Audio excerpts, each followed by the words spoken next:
पिछले वीडियो में हम लोगों ने क्लास 11th के पहले असाइनमेंट के 5 क्वेश्चंस का सॉल्यूशन किया था। आज हम उसके आगे बचे हुए क्वेश्चनों का सॉल्यूशन करेंगे, जिसमें असाइनमेंट में क्वेश्चन नंबर 6 में कह रहा है कि 4.4 ग्राम CO2 की मात्रा दिया गया है 4.4 ग्राम। तो सबसे पहले CO2 का आणविक द्रव्यमान हम लोग याद करते हैं। कार्बन का 12 प्लस 2 ऑक्सीजन परमाणु है, तो 32 44 ग्राम। तो चूंकि 44 ग्राम CO2 में 6.022 गुणा 10 के पावर 23 अणु पाए जाते हैं, इसलिए 1 ग्राम में 6.022 गुणा 10 के पावर 23 बटा में 44, इसलिए 4.4 ग्राम में 6.022 गुणा 10 के पावर 23 बटा में 44 गुणा 4.4। डेसिमल को हटाने पर फ्रैक्शन में 10। जब इसको हल करेंगे तो 6.022 गुणा 10 के पावर 23 माइनस 1, अर्थात तो 6.022 गुणा 10 के पावर 22 अणु होंगे। इसके बाद हम लोग बढ़ते हैं क्वेश्चन नंबर 7 में, जो कि बहुत सारे बच्चों को बनाने में दिक्कत हो रहा था। जिसमें क्वेश्चन में कह रहा है कि यदि 200 मिलीग्राम कार्बन डाइऑक्साइड में से 10 के पावर 21 अणु निकाल लिए गए तो CO2 में कितने मोल बचेंगे।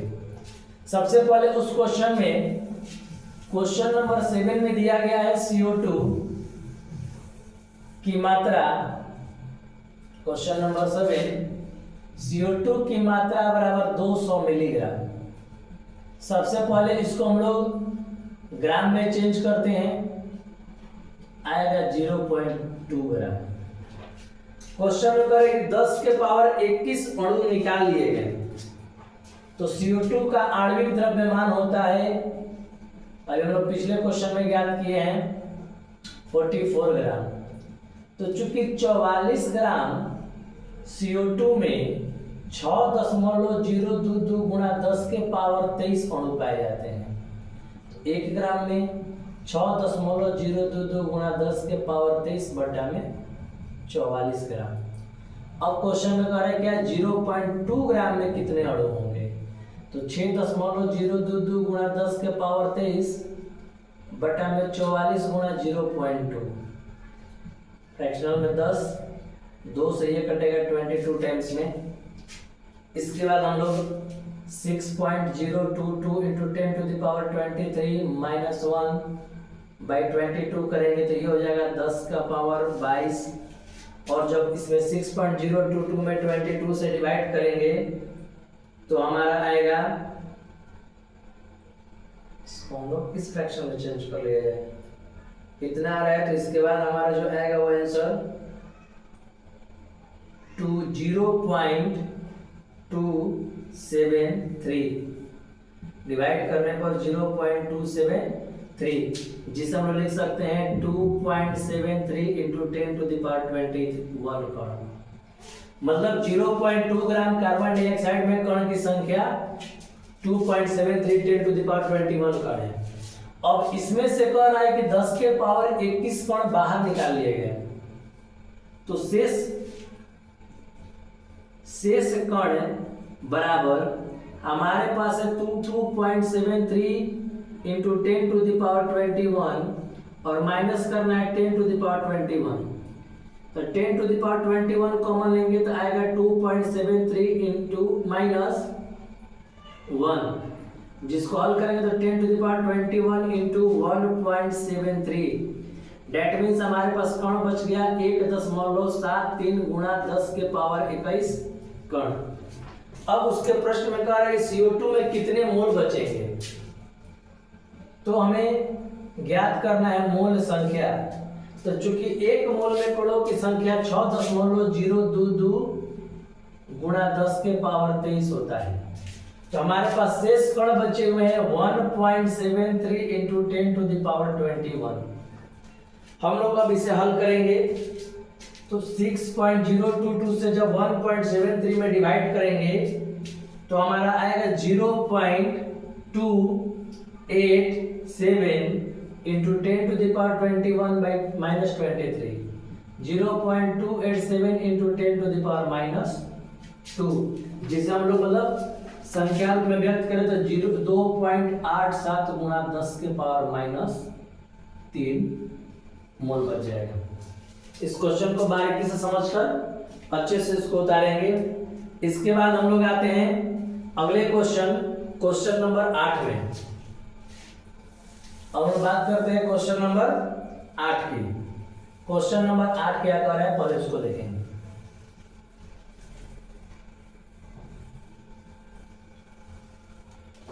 हमारा क्वेश्चन नंबर 8 है कि किसी इलेक्ट्रॉनिक नली में सामान्य तापदाब पर 1.12 गुणा 10 के पावर माइनस 7 ml गैस की मात्रा की बात करेंगे हम लोग। क्वेश्चन में गैस की मात्रा दिया है 1.12 into 10 to the power minus 7 ml। सबसे पहले ये मिलीलीटर में है, तो मिलीलीटर को लीटर में चेंज करने के लिए इसको हम लोग 10 to the power minus 3 से मल्टीप्लाई करेंगे तो आएगा 1.12 into 10 to the power minus 10 litre. क्योंकि हम लोग को पता है कि 1 लीटर एक मोल में गैस का आयतन 22.4 लीटर होता है। तो 22.4 लीटर में 4 लीटर गैस में अणुओं की संख्या 6.022 गुणा 10 के पावर 23 होती है।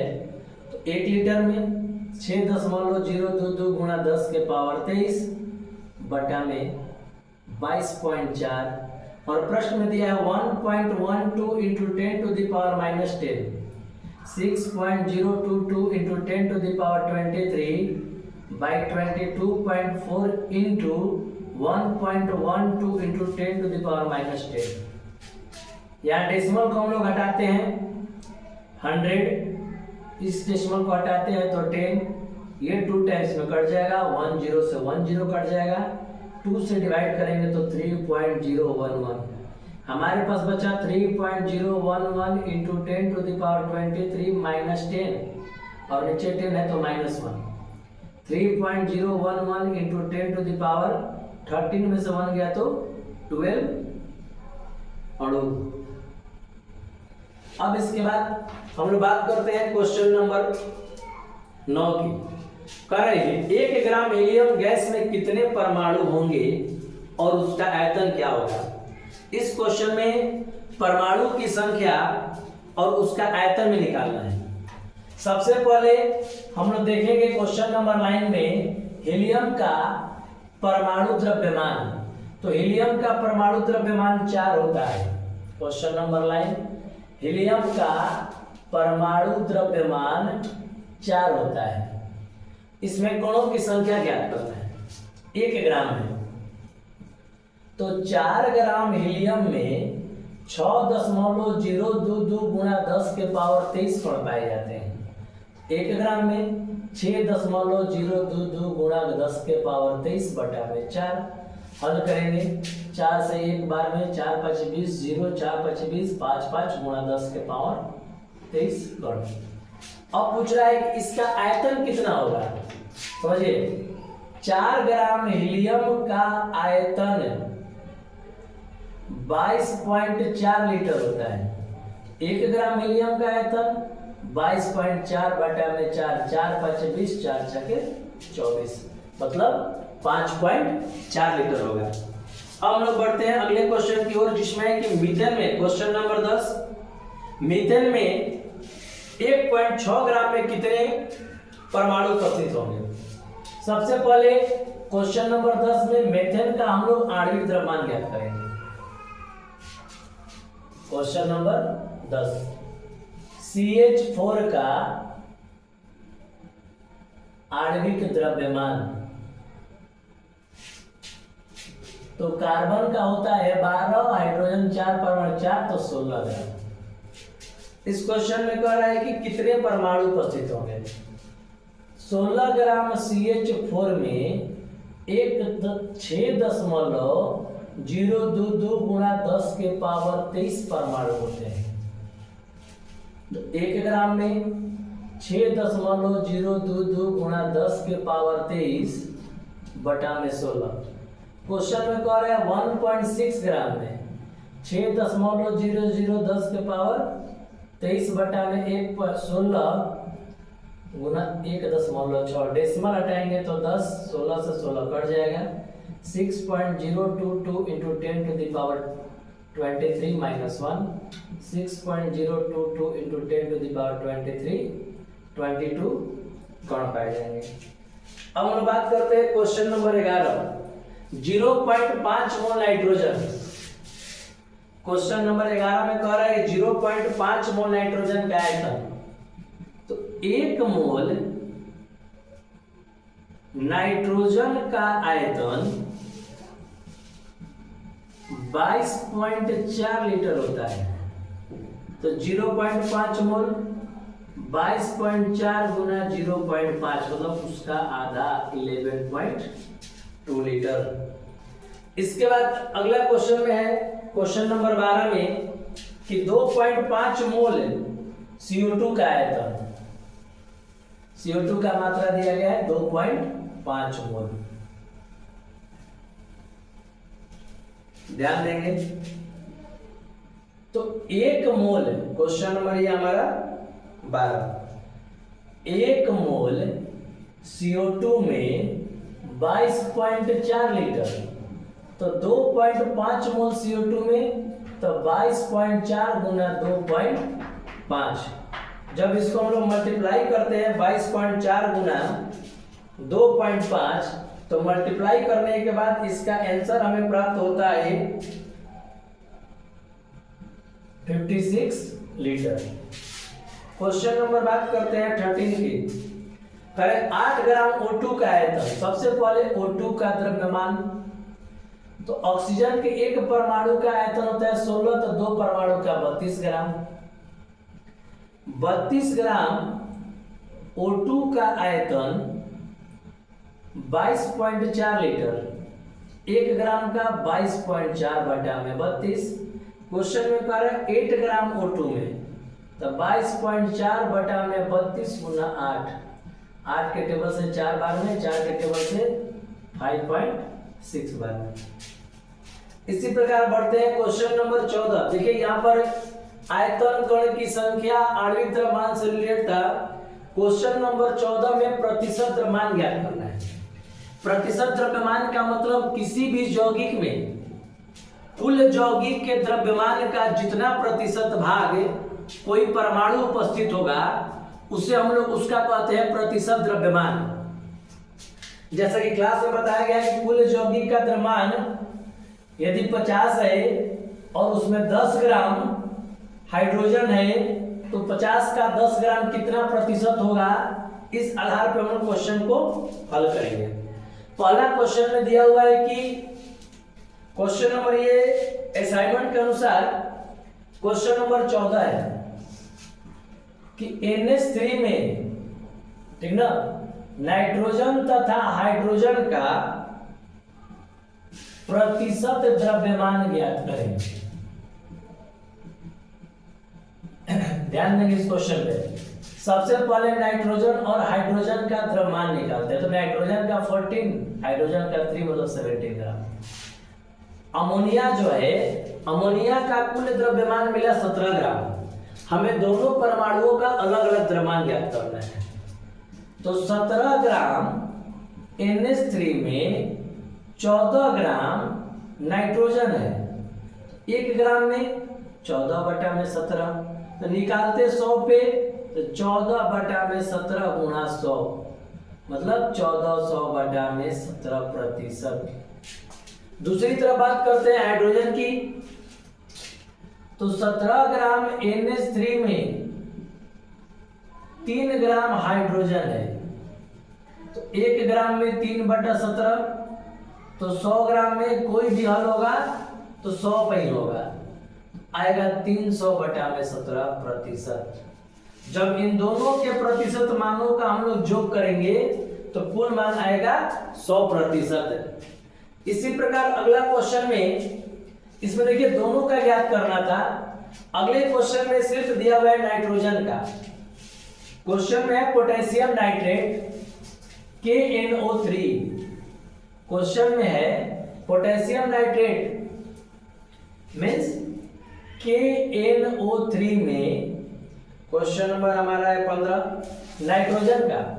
हमने शायद इस क्वेश्चन को क्लास में भी थ्योरी बताते वक्त बनाया था, लेकिन जिन बच्चों से नहीं बन रहा उनके लिए फिर से बनाया जा रहा है।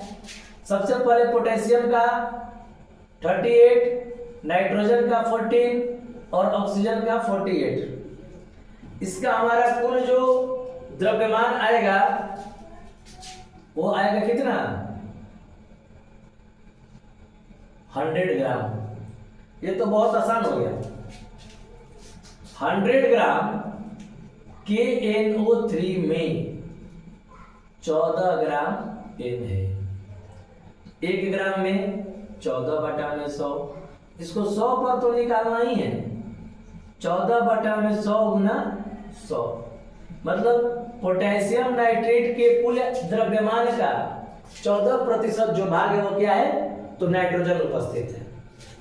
अब बात करते हैं क्वेश्चन नंबर 16 की, जिसमें सोडियम कार्बोनेट डेकाहाइड्रेट के 25 ग्राम में कितना मोल होगा? Question number 16, sodium carbonate decahydrate के 25 ग्राम में। सबसे पहले इसका द्रव्यमान ज्ञात करते हैं।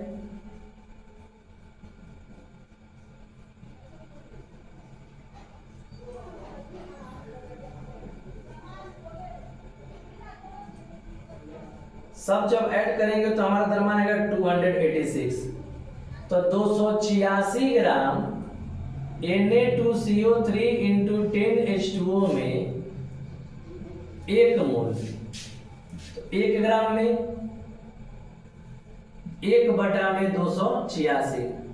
क्वेश्चन में कह रहा है 25 ग्राम में 1/286 गुणा 25। जब लोग इसको हल करेंगे तो आंसर आएगा 0.0874 मोल। ये था हमारा क्वेश्चन नंबर 16। बात करते हैं क्वेश्चन नंबर 17 की। क्वेश्चन नंबर 17 में दिया हुआ है चीनी में पाए जाने वाले सभी तत्वों का प्रतिशत मात्रा। थोड़ा असाइनमेंट में ध्यान देंगे कि चीनी के फॉर्मूला में मिस प्रिंटिंग हो गया है, उसको ध्यान देते हुए थोड़ा सुधार लेंगे। C12H22O11 में, ठीक ना? सभी तत्वों का निकालना है तो सबसे पहले इसका द्रव्यमान निकालते हैं। तो कार्बन 12 परमाणु है तो 12 गुना 12। ऑक्सीजन 22 परमाणु है और ऑक्सीजन हाइड्रोजन 22 है, ऑक्सीजन 11 है। 144 प्लस 22 प्लस 176 342 ग्राम। चीनी का द्रव्यमान हो गया 342 ग्राम। तीनों को निकालेंगे। 342 ग्राम C12H22O11 में 144 ग्राम कार्बन है। 1 ग्राम में 144/342।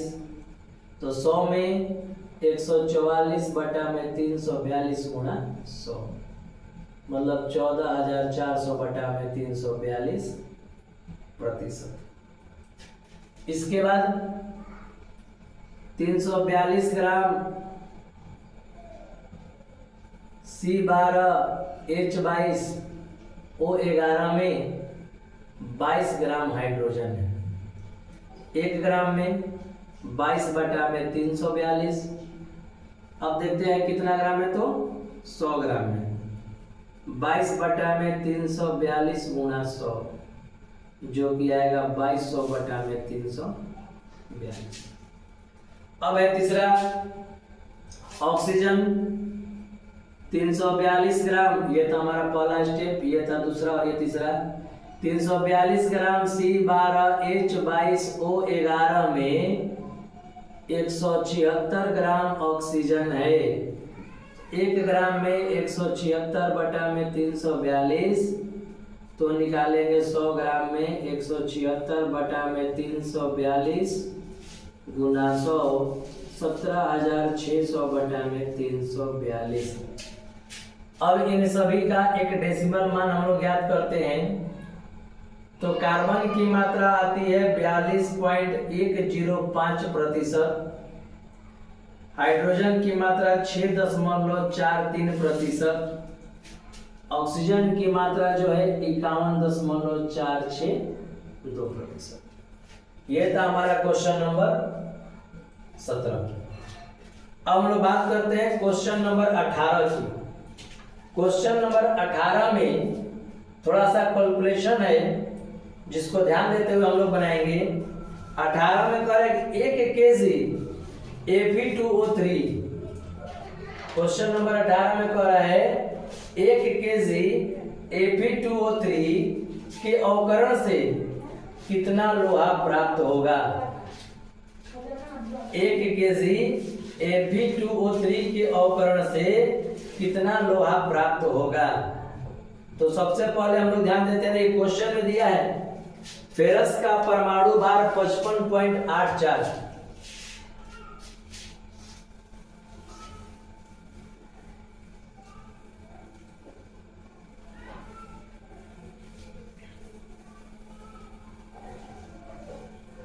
क्वेश्चन नंबर 18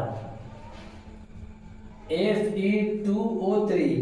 तो Fe2O3 का अवकरण जो है हाइड्रोजन से कराया जाता है। तो हाइड्रोजन से कराने के बाद मिलता है Fe plus H2O। Fe plus H2O। जब इसको संतुलित करते हैं तो यहाँ पर 2 फेरस के 3 ऑक्सीजन और 3 हाइड्रोजन। जब इसका हम लोग सामान्य रूप से इसका द्रव्यमान ज्ञात करते हैं तो हमें क्या मिलता है। यहाँ पर हमारा फेरस ऑक्साइड है। तो फेरस का द्रव्यमान क्वेश्चन में दिया गया है 55.84। तो 2 गुना 55.84 प्लस 3 गुना 16 तो 111.68 प्लस 48।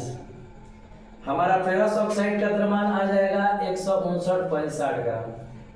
कहने का मतलब जब 159.60 ग्राम फेरस ऑक्साइड को अवकृत करते हैं तो हमें प्राप्त होता है 2 गुना 55.84 मतलब 111.68 ग्राम फेरस। तो हमें ज्ञात करना है क्या कि 1 केजी से 1 केजी में 159.60 ग्राम Fe2O3 के अवकरण से 111.68 ग्राम Fe प्राप्त होता है। 1 ग्राम के अवकरण से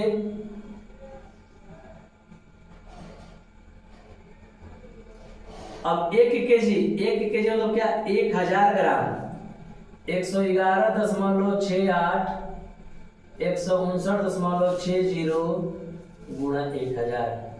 पॉइंट दोनों को उड़ाकर जब हम डिवाइड करते हैं तो आता है 0.6994 गुणा 1000 मतलब 699.4 ग्राम फेरस प्राप्त होगा। ये हमारा क्वेश्चन नंबर 18। क्लास में बहुत सारे बच्चों ने इस क्वेश्चन के बारे में पूछा था। अब इसके बाद हम लोग बात करते हैं क्वेश्चन नंबर 19 के बारे में। क्वेश्चन नंबर 19 में भी अमोनिया सल्फेट में सभी तत्वों का प्रतिशत मात्रा ज्ञात करना है।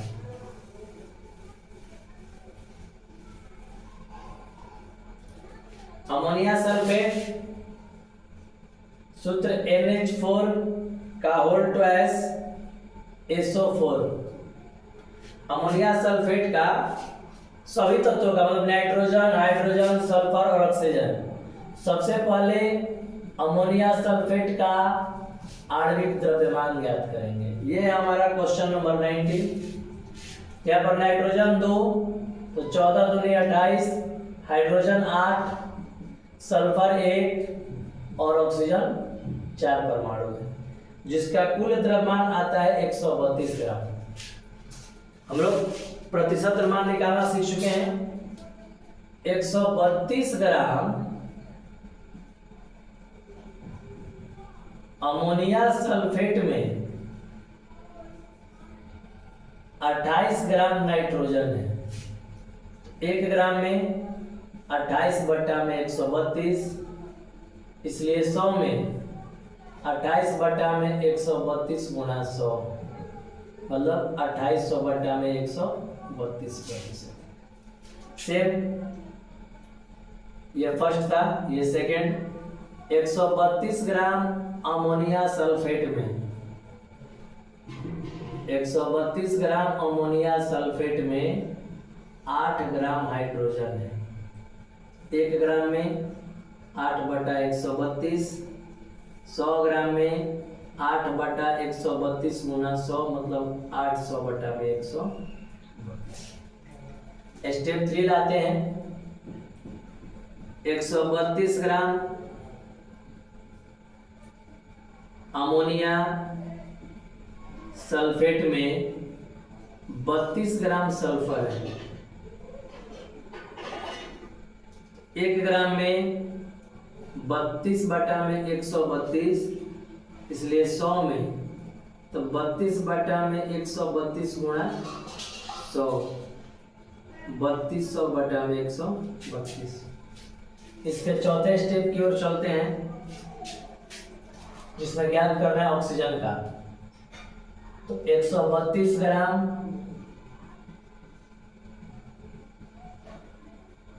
अमोनिया सल्फेट में 64 ग्राम ऑक्सीजन है। 1 ग्राम में 64/132, 100 ग्राम में 64/132 गुणा 100 मतलब 6400/132। जब इसका दशमलव मान ज्ञात करते हैं तो नाइट्रोजन की मात्रा 21.21%, हाइड्रोजन की मात्रा 6.06%, सल्फर की मात्रा 24.24% और ऑक्सीजन की मात्रा 48.49% प्राप्त होता है। अब इसके बाद हम लोग चलेंगे असाइनमेंट के आखिरी क्वेश्चन नंबर 20 की ओर। हमारा क्वेश्चन नंबर जो 20 है, उस क्वेश्चन में कह रहा है कि नाइट्रिक अम्ल HNO3 में सिर्फ ऑक्सीजन की प्रतिशत मात्रा ज्ञात करना है। क्वेश्चन नंबर 20 में HNO3 में ऑक्सीजन की प्रतिशत मात्रा ज्ञात करना है। काफी आसान, हम लोग पहले ऐसे क्वेश्चन बना चुके हैं। तो नाइट्रिक अम्ल HNO3 का हम लोग पहले आणविक द्रव्यमान ज्ञात करते हैं। तो हाइड्रोजन का द्रव्यमान 1, नाइट्रोजन का 14, ऑक्सीजन का 48, टोटल आएगा 63 ग्राम। तो 63 ग्राम HNO3 में 14 ग्राम नाइट्रोजन है। 1 ग्राम में 14/63, फिर निकाले में 100 ग्राम में तो 14/63 गुणा 100 मतलब 1400/63%। ये हमारा पूरा असाइनमेंट के 20 क्वेश्चंस का सॉल्यूशन हो गया। जिन बच्चों से ये प्रश्न नहीं बने हो वे इस वीडियो के सहारे एक बार बना लेंगे और जिन्हें डाउट हो वे क्लास में प्रश्नों को पूछ लेंगे। अब हम लोग अगले वीडियो में ध्यान दें कि स्टार्ट करेंगे मोल परिकल्पना की थ्योरी। अब हम लोग वीडियो में धीरे धीरे एक एक छोटे छोटे टॉपिक्स जो 11th क्लास के पहले चैप्टर के हैं उनके बारे में पढ़ेंगे और इस प्रकार के न्यूमेरिकल क्वेश्चन और छोटे छोटे केमिस्ट्री के थ्योरीज को जानकारी प्राप्त करने के लिए हमारे YouTube चैनल से जुड़े रहें।